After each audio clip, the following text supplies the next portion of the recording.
বলো না, কিছু বলছো না কেন? তোমার চাকরিটা কি হয় নাই? না, আমার চাকরিটা হয় নাই। আমার ফর্মগুলা সব আমার ফেরত দিয়ে দিছে। রাখো, তোমার ফর্ম তোমার কাছেই রাখো। তার মানে তোমাকে আর বিয়েটা করা হলো না, কিছুই করতে পারলে না। কি হয়েছে বন্ধু তোর? এখন বুঝো মায়া মানুষ কি জিনিস, বুঝো বুঝো। কি প্ল্যান তো আমি তোরে কইছিলাম না ওই মাইয়া তোরে থুয়ে যাইবো গা, এখন গেছে গা না? কি বন্ধু, কই গেল তোমার ঘোড়া?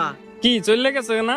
যাও, তুমিও যাও আবারও। শোন বন্ধু, আমার সরকারি চাকরিটা হলো না দেখা আমি আর ওরে পাইলাম না।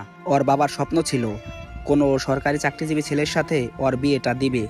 আমি যাদের কাছে চাকরির জন্য গেছিলাম তারা আমার 3 মাস পরে যাইতে বলছে যে 3 মাস পরে গেলে আমার চাকরিটা হবে। কিন্তু কি আর করার ক, তার তো এদিক দিয়ে বিয়ে হয়ে যাইব গা। আমি চাকরিটা দিয়ে আর কি করুম? শোন বন্ধু, তুই তো আমাকে কথা শুনলি না, মেয়ে তো তোরে ফালাই থুয়ে গেল গা, আমরা তো তোরে জীবনও ফালাই থুয়ে যাম না। আর বন্ধু তুই টেনশন করিস না, তোর চাকরিটা হয়ে যাবো। শোন বন্ধু, বিপদ আপদে কখনো বন্ধু বান্ধব তোকে ছেড়ে যাইবো না। চল আমরা যাই গে। আচ্ছা চল। হ্যাঁ, আমাদের সমাজে এমন হাজারো লোক আছে যাদের সাথে এরকম কিছু ঘটনা ঘটেছে। সরকারি চাকরির জন্য হয়তো সম্পর্কটা নষ্ট হয়ে গিয়েছে।